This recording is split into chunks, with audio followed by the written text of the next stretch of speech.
Greetings, everybody. I'm George from Ireland. So this video is about Scots nationalism. Now, I don't propose to go through the whole history of Scotland when Scotland was informed, but I can't resist telling you that the word Scotland hasn't always applied to the current territory that we call Scotland, because for a while, southern Scotland, like the Edinburgh area, Lothian, that was part of Northumbria. There was a kingdom of Strathclyde, which is Glasgow and south of there.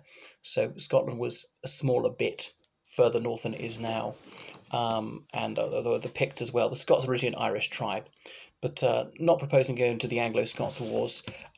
Just really want to talk about from 1707 onwards, because 1707, as you'll all know, was the year the Act of Union was passed. England and Wales united with Scotland, and they formed the United Kingdom or Great Britain, which exists to this day. Obviously, there's Northern Ireland too, but that's more recent. That's another matter. So the Scots Parliament voted for this, so did the Parliament of England and Wales.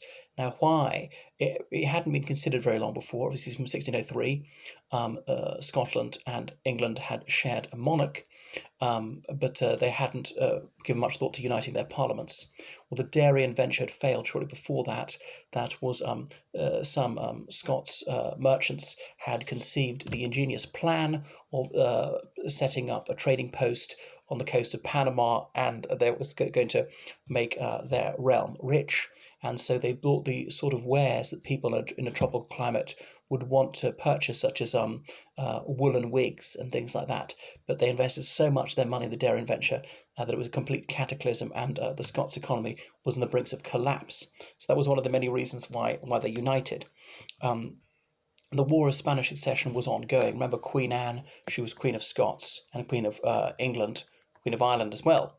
But back then, remember you had to say Queen of Scots, not Queen of Scotland, to be accurate. So they're fighting the War of Spanish Succession as a Scots army, the English army, were two separate armies on the same side. There was the Royal Scots Navy as well as the Royal English Navy, but the Royal Scots Navy consisted of only two warships at that time. So they've been fused together by having a common foe. That always helps unite peoples. They had the same monarch. Obviously, they spake the same tongue. Now, a lot of people in Scotland spoke Scots rather than English, broad Scots, or as they would say that dialect or language, braid Scots. So yes, it is related to English, and written you could understand almost every word. Many of the vowels are different, and there's some words you simply wouldn't know because they're not found in standard English. But not that many people in Scotland could speak English. Often they just spoke Scots, and that's not the same as Scots Gaelic, which is virtually identical to Irish. So united because increasingly having a common language, at least mutually comprehensible languages, is not the very same. Both majority Protestant, which really mattered in the 18th century. They're sharing the same royal family, and the British Empire was being created. First of all, it was the English Empire. Okay, Wales was helping out with that as well, but the Scots wanted access to the colonies, the lucrative ones in the Caribbean, and trading posts on the coast of Africa. And the merchandise that was purchased from Africa was mostly our own species. And England getting wealthy from the Honourable East India Company. So for all sorts of reasons, that was voted for. Daniel Defoe was an English government spy in Scotland in the run-up to this, and he said, only 1 man in 100 is in favour of the Union. Well, that's hard to credit, even as a minority. But of course, only the upper orders were permitted to cast a ballot in those days. So we just don't know what public opinion was. There were no opinion polls, but there was a crowd outside, and so the Scots Parliament, when the Act of Union was voted for, it's there in Parliament Square in Edinburgh, now court of law, chanting, "No union, English dogs." There's some Anglophobia to this. Now, there are obviously some persuasive reasons to disagree with the union, but saying that the English are bestial is not one of the rational ones. So that happened. But now, douceurs were distributed with great liberality, and that was the way of times, completely lawful back then. And that's why Rebbe Burns, the Scots national poet, later composed the lines that Scotland was bought and sold for English gold. Anyway, so that's when the Act of Union kicked in. And the extraordinary thing about the 18th century is there was almost no Scots nationalism. Some people were anti-Unionists, still resented the Act of Union, and then the Jacobite rebellions occurred in 1719 and 1745. The Jacobites, that different branch of the English, Scots, and Irish royal family, the Catholic branch, the more senior branch, being excluded for their Catholicism, they came back to Scotland and started their insurrection with a view to grabbing the crown, won control of Scotland, got a bit of England, then defeated. But anyway, so the Jacobites tried to latch on to anti-unionism, say, okay, we will just terminate that Act of Union, there'll be a separate Scots Parliament back. But even a lot of anti-unionists didn't go for them. The real stumbling block with the Jacobites is they were Catholics, and the majority of people in Scotland were Church of Scotland, some were Episcopalian, only about 10% were Catholic, and could a Catholic monarch reign over a mostly Protestant people? It seemed like not. Remember, that had been tried before under Mary Queen of Scots. That had been tried with James II. Anyway, he never had majority support. There were quite a few waverers, people just seeing which way it was going to go. So the extraordinary thing, as I say, Scots nationalism scarcely existed in the 18th century. Even the Scots were very aware that they were Scots. They hadn't enmeshed with England that much. Remember, people didn't travel so much. The roads often hadn't been repaired since Roman times. It's just only then that Turnpike Trust started making them better. But there was a common parliament and monarch and the empire, Protestantism and the language to meld them together. And the more educated people spoke standard English more and more. Remember, there was pound Scots as well as pound sterling, the English pound. The English pound sterling is nothing to do with the town of Stirling in Scotland, which is spelt differently. I know they sound the same, but it's just a coincidence that they're called that. The pound Scots was actually got rid of it. It became a unit of account, so they could remember how much this was in pound Scots as opposed to pound sterling. So although the banknotes in Scotland are printed and look different, and they'll say Bank of Scotland or Royal Bank of Scotland, note those two are not the same bank. Bank of Scotland and Royal Bank of Scotland. People often get them mixed up. Clydesdale Bank and a few others. So even if it says that, it's exactly the same value as a banknote says Bank of England. So there was a real flourishing of erudition in Scotland at the time. The Scots Enlightenment in the late 18th century. That's why they said that Edinburgh was the Athens of the North. A lot of neoclassical architecture there. So Scotland beginning to thrive because of being part of the Honourable East India Company, some Scots in that, and some intellectual giants arose there, like David Hume, Adam Smith, and so on. The Scots universities were much more highly regarded than the English ones, only two ones in England. They had Oxford and Cambridge. So on into the 19th century, and the Jacobite cause was just stone dead by the late 18th century. Remember, 1746, the Battle of Culloden. Bonnie Prince Charlie, he's the Stuart young pretender, he fled to France. The Treaty of Aix-la-Chapelle, ending the War of Austrian Succession, he's expelled from French territory, lived out the rest of his life in Rome. There were two more wars between France and the United Kingdom in Bonnie Prince Charlie's lifetime. The French didn't even bother trying to start a Jacobite rebellion in Great Britain. And remember, Jacobitism is not about Scots nationalism, not really, because they would still have the same monarch as England, Wales, and Ireland. They might have separate parliaments, but remember, yes, Charles Edward Stuart, he wanted Scotland, but the main prize was England. That's what he had his eye on, because it was double the population, more than that, double the territory, about 4 times the population. Anyway, in the 19th century, again, this hardly mattered, and the England, Scotland, Wales, and Ireland were ever more closely fused together. Remember, Ireland, we just joined the UK on New Year's Day, 1801. So in the late 19th century, the Liberal Party took up the cause of Irish Home Rule, which is to say Ireland is having her own parliaments in Dublin, still being represented in London, deciding certain internal Irish affairs in Dublin, but still being part of the United Kingdom, have the British Army be our army. The flag over Dublin Castle will still be red, white, and blue. So some liberals said, well, why do we do Home Rule all round? Home Rule for England, Wales, Scotland, and Ireland. Recognise the collective individuality of the home nations, and we can have the best of both worlds. Some degree of local autonomy, and yet still enjoy all the benefits that the union confers. And that the Scots Home Government Association was founded, didn't really get going. The young Ramsay MacDonald, later first Labour Prime Minister, he was part of that for a while. But anyway, it wasn't particularly popular. Then come into the 20th century.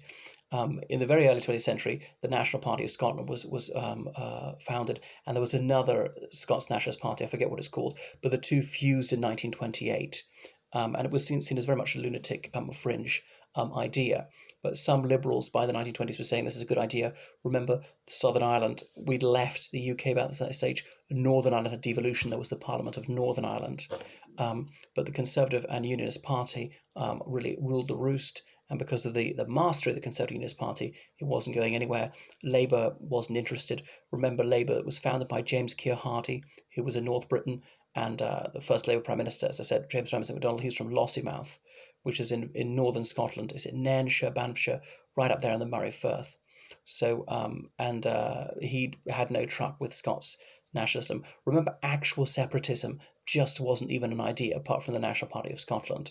Not a single MP advocated that. They might want home rule within the United Kingdom, but actually sunder the UK, nobody wanted that. Let's have Scotland as a totally separate country, border posts between Scotland and the United Kingdom, Scotland have its own embassies abroad, a separate army. Nobody was talking about that back then, apart from this minuscule party, the National Party of Scotland, or the SNP, as it was from 1928 onwards. And there was a chap who went to Harrow and Cambridge, Bonningham something, Cunningham something or other. I forget his name. He was an old Harrovian, a classics don, and he was into that idea. Hugh MacDiarmid advocated for this. I don't think MacDiarmid is his real surname. Well, Diarmid is like the Irish for like Jeremiah, Jeremy. So he picked up a more sort of Gallic name. Anyway, and he advocated for this. He was a communist and in the SNP, and he was expelled from both for being the other. But he was a minor poet, and you can see some plaques on pubs to him in Edinburgh where he used to down pints. Lived on to about 1978. Lived to a very great age. And of course, he was a youth when the British Empire was at its apogee, and the idea of Scots separatism seemed to be really full of fair, just never going to transpire. And he loathed the English bourgeoisie, as he said. So the Second World War came, and I can't remember which Scots nationalist leader he was interned for anti-war agitation and saying that people shouldn't be conscripted. And this was England's war, not Scotland's war, and so on, and flirtation with Nazism.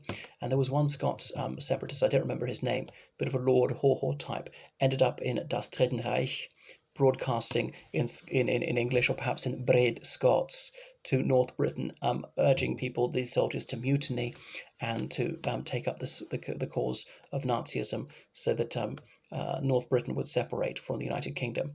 Now, having said that, the SNP disowned him. I'm not saying that most SNPers were like that. And he came back home after the Second World War, and so far as I know, was never prosecuted. Now, the bizarre thing is, the authorities, they had transcripts of what he said, but they didn't actually have a sound recording. So I think there was also some doubt whether they could make the charges stick. And he was from rural northern Scotland as well, a tiny community. He went home after the war, but I think his parents urged him to leave because there was much muttering in the village. He was not really flavour of the month, sort of drummed out of his native district. Right after the Second World War, there was the Scots. Well, actually, in the Second World War, something else I should point out. There was a coalition between Labour, the Conservatives, and the Liberals, and they voted annually to delay the election. And then another thing happened is what was going to happen if there's a by-election. Supposing a member of Parliament died, and the party that held the seat, let's say it was Labour, they would field a candidate, and the other two parties, the Liberals and Conservatives, would not. So the person might be elected unopposed.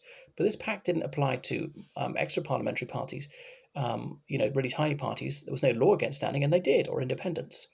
And so the Motherwell by-election, a Labour MP died, Labour put up a candidate, and the Scottish National Party stood against him, and they won the by-election, the first ever SNP victory. But that person was defeated at the general election only 2 months later, July 1945. I can't remember who it was. Who won that very briefly, that town in that sort of Edinburgh-Glasgow belt in between the two. So right after the Second World War, the Scots Home Government Association got going again. And there was a Scots Home Rule Covenant in the late 1940s, and saying, in all loyalty to the Crown, so they're not against the monarchy, that they would like this, a Scots Parliament to deal with matters particular to Scotland, meeting in Edinburgh, and they would still be part of the United Kingdom. So, similar to the arrangement that Northern Ireland had at the time. And the political class closed ranks and said a very clear and unanimous no, absolutely no compromise with this. And there are about 70 MPs from Scotland. Only one of them, Joe Grimmond, was slightly sympathetic. Conservative Unionist Party dead against Labour and the other Liberals just wouldn't give it a hearing. Bearing in mind the Liberals had been reduced to 12 MPs. Joe Grimmond was the MP for Orkney and Zetland, as they called it, those islands off the northern coast of Scotland. So he was rather well got, was of a wealthy factory-owning family, been to Eton and Oxford, and spoke in a cut-class accent.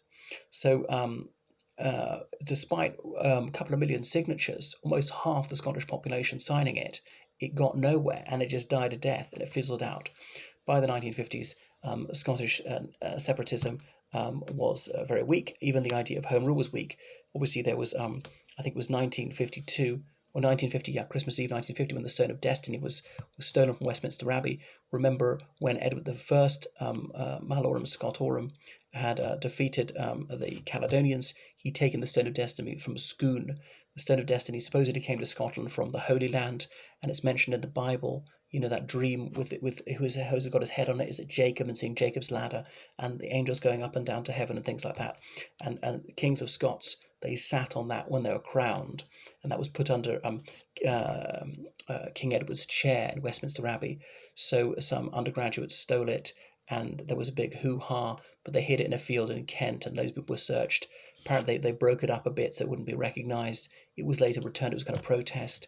The constabulary found out who it was, but they decided not to prosecute them, not make them martyrs. So you can see a film about it. And George VI was very concerned about it. He died just a couple of years later.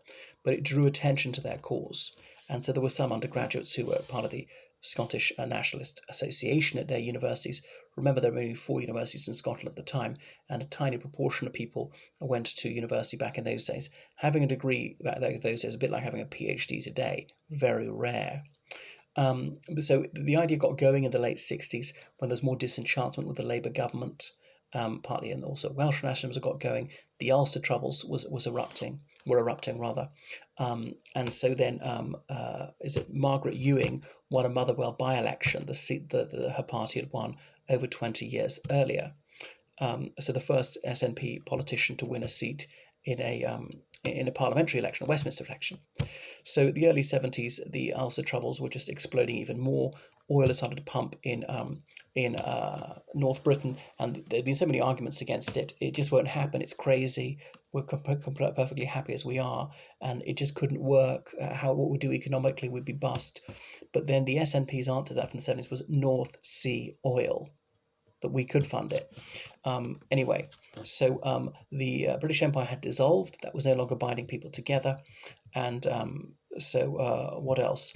Protestantism didn't matter as much. There was secularization, so religiosity was in decline. Anyway, so the SNP made a real breakthrough in the 1974 election, and they won 14 seats out of the 70 in Scotland. So the Labour government was spooked by that, because since 1955, Labour had won the majority of seats in Scotland by quite a long way. And obviously the SNP might not stop at 14, they might get more. What are they going to do? So Jim Callaghan decided to do something about it. James Callaghan, the Labour Prime Minister from April 76 on, decided to do something. So in March 1979, a referendum was held in Wales and in Scotland whether they wanted devolution. So in Scotland's case, obviously a parliament or assembly to be established in Old Riki to decide matters for Scotland. Scotland would also be represented at Westminster. There would be certain matters reserved to Westminster, such as foreign affairs, the pound sterling, the monarchy, defence, and so forth. So they said in order for this to pass and devolution to be implemented, 40% of registered voters must vote for it. Okay, not 40% of ballots cast, 40% of registered votes. Because, of course, some people don't bother to vote. There might be a derisory turnout. Anyway, so the SNP campaigned for. So did the Liberals. They're quite weak. Not Liberal Democrats back then, just Liberals. Conservatives and Labour against. So anyway, 52% of North Britons voted for devolution. But because that was under 40% of the electorate actually voted for it, about 38% of the electorate actually voted for it. That wasn't enough, so Labour said, we're not going to implement it. And so the SNP were incensed by that. So then there's a 1979 election, and the SNP, which was doing very well, was reduced to 2 MPs. So and they were bitter, and they were saying, Scotland voted yes. Well, and it's true, they did get more votes than went for the other side. but on a fairly low turnout. So Labour, the Liberals at that stage dropped the idea. The Conservatives had always been adamantine in their opposition. Sir Malcolm Rifkind was one of the few Conservatives in the early 70s who said no, devolution is a good idea. So in the late 80s, the Conservative Party was deeply unpopular in Scotland for various reasons. It was seen as an English party, particularly a Southern English party, increasingly a bourgeois party. There's a lot of sort of class alignment back then. Thatcher's monetarist policies had caused Southern England to prosper, caused the remainder of the United Kingdom to stagnate, or in some places to sharply decline. And so that's why the Tories became bitterly unpopular north of Hadrian's Wall. There's a 79 group in the SNP 79 group, so the real radicali within the party, who said that the referendum result of 79 should be respected. There should be devolution. Of course, they wanted total separation. They wanted a republic, and some of them had links with the Irish Republican Army, a terrorist group which was decimating people in Northern Ireland. And so they were briefly kicked out of the party. Alex Salmond was amongst them, and Alex Salmond maintained that Scotland was an occupied country, seen as absolutely risible and daft by others. But in the late 80s, the claim of right was made. It refers to a statement made in 16th century Scotland at I think it's the Mound in Edinburgh, as in where the theological faculty of Edinburgh University is. They had most Scots MPs, a few Scottish MEPs, members of the European Parliament, and councillors and so on, sign this claim saying, we want devolution for Scotland because the Conservative Party is governing Scotland despite getting something like 25% of the vote in Scotland. Now, the Conservative MPs for Scotland did not sign it, neither did Tam Dalyell, this Labour MP for Linlithgow, very redoubtable, independent-minded chap. It was an unparalleled honour to meet him when I was 17. So he was the one who was posing the West Lothian question. Supposing Scots devolution is implemented in Westminster, why should a MP representatives for a Scots constituency get to vote on an English-only matter, whereas an MP sitting for an English constituency cannot vote on a Scots-only matter? Although that issue has been resolved, there is English votes for English laws these days.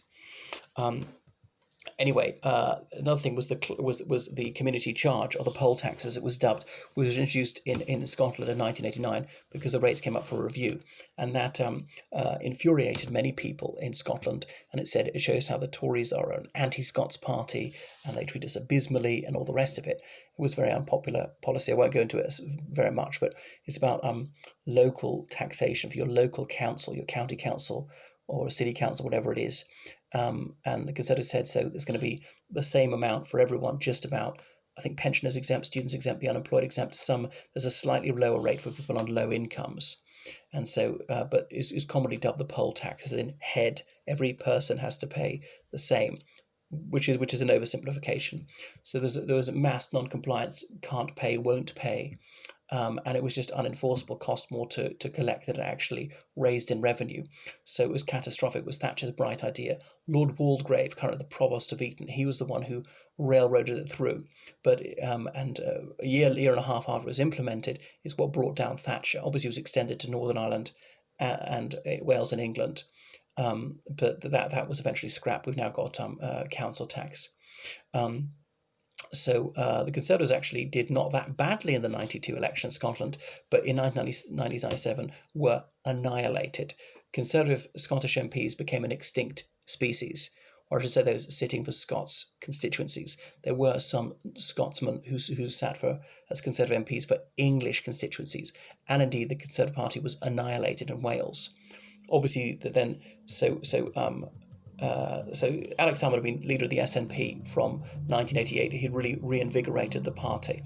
So Labour was very popular, had the lion's share of the seats in Scotland under Blair. It's hard to remember just how popular Blair was in the early years. So Labour proposed devolution. They'd sort of shared platforms with the SNP sometimes, and indeed there'd been a vigil on I can't remember that Carlton Hill in Edinburgh since I think the 92 election, saying it's unfair that Scotland is governed by the Tories, who get quite a small percentage of the vote in Scotland. So 97, the Conservatives got 15% of the vote in Scotland, more than the Liberal Democrats, who got 10 MPs. So the vagaries of first past the post, which had done so well for the Tory party for decades, but for once worked to their disadvantage. And when they did so, it was to Conservative disadvantage on a grand scale. So in September 97, a devolution was held in Scotland on two questions. Do you want devolution? Yes, no. And if we have devolution, do you want tax varying powers, not tax raising powers? They can make tax higher in Scotland or lower in Scotland, because of course the Scots Parliament could have different spending priorities from Westminster. So it was a yes, yes. About 75% yes said yes to the first question, and a slightly lower percentage to the second question. So it was one. The Conservative Party was against. Everybody else was for. There was a think twice campaign. That's why John Major, in the run-up to the 97 election, said we've got 24 hours to save the Union. And devolution will be going against 1,000 years of British history. He was such an ignoramus, he didn't know that the Act of Union had only been 290 years earlier. So anyway, in 99, the Scots Parliament was reopened, and it originally met at the sort of General Assembly Hall of the Church of Scotland on the Mound in Edinburgh. Her Britannic Majesty was there to open it. The Duke of Hamilton carried the crown in, and that was that. They took oaths to her. So someone said it was a new sang, or after an absence of 292 years, it's finally there again. And Donald Dewar, a Scots MP, he was the first minister for Scotland, the first minister. He was an MSP, member of the Scottish Parliament. So some people both MPs and MSPs at the same time. But I don't think it's actually banned now. But now you're either one or the other. They don't have someone double jobbing. They can also collecting double the salary. So I won't go into all vagaries of that. But by 2007, the SNP won the election to the Scots Parliament, won it by a single seat. Alex Sam became First Minister.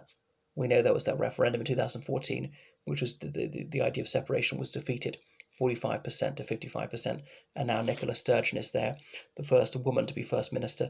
The Scottish Executive was renamed the Scots Government. So that was it. They accepted that decision, 2014, for all time.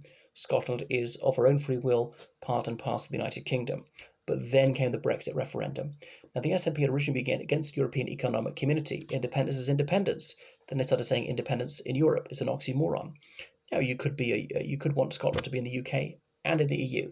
That is a consistent view. You could want Scotland to leave the UK and leave the EU. That's a consistent view. To want Scotland to leave the UK but join the EU makes no sense at all. You're going in two opposite directions at the same time. A Scots nationalist friend of mine said, but they're two very different unions. And I suppose he's right, as in the EU is much more undemocratic, much more wasteful and intrusive than the United Kingdom, much less historic. So I don't get it. Separatists, you've got nothing in common with England, but so much in common with like Lithuania and Hungary. What? Anyway, so most people in North Britain, they voted to remain in the European Union, and they say, well, we didn't vote for this, so we have to have another vote for that. I mean, anyway, so far as Boris Johnson saying no, absolutely no truck with that, not going to happen, and he's winning. And ironically, despite the SNP's Euro fanaticism, it's the EU has really screwed them over, because look at Catalonia, and even with their referendum to leave Spain, and it's not happened, and the EU is stonewalled, we're not going to allow it. So so much for their Valentine to Brussels. Brussels has rebuffed them. And it was a surprisingly moderate programme they offered for separatism in 2014. SNP and the Green Party supported them, saying that they wanted to keep the Queen, she'd be Queen of Scots, stay in NATO and keep the pound sterling until they could get back into the EU and join the euro.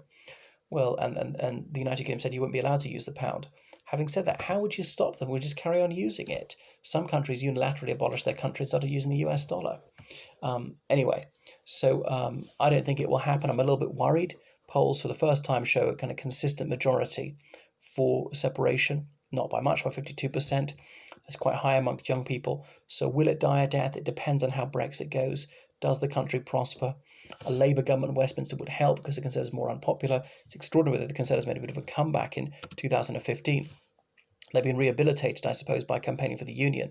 The Liberal Democrats and Labour, having shared platforms with them, can't really say that the Tories are bestial anymore. They had Ruth Davidson, an ordinary Scotswoman who the average person could identify with, not someone who was considered a real posho and not really Scots at all. Anyway, so we shall see what will happen. So what's it based on? To some extent, Anglophobia. Some of them are dressing up as Braveheart, going back to that. I'm not saying they're all Anglophobes. Some of them even are half English. They think that the political consensus is further to the left in Scotland, and that's true. And I'm not sure what else there is. So yeah, if Labour comes in and doesn't win a clear majority next time, they might have to cut some sort of deal with SNP confidence and supply, maybe even coalition. But would that be toxic for the SNP? They can't be in power at Westminster, or there would be other problems for them. Is that they would that they would demand that referendum, and if they don't, they'd be seen as feeble. Some people might desert them with the party split. The Scottish Socialist Party hasn't come back in a major way. Anyway, those are some of my uncollecting musings on Scottish separatism. Toodaloo.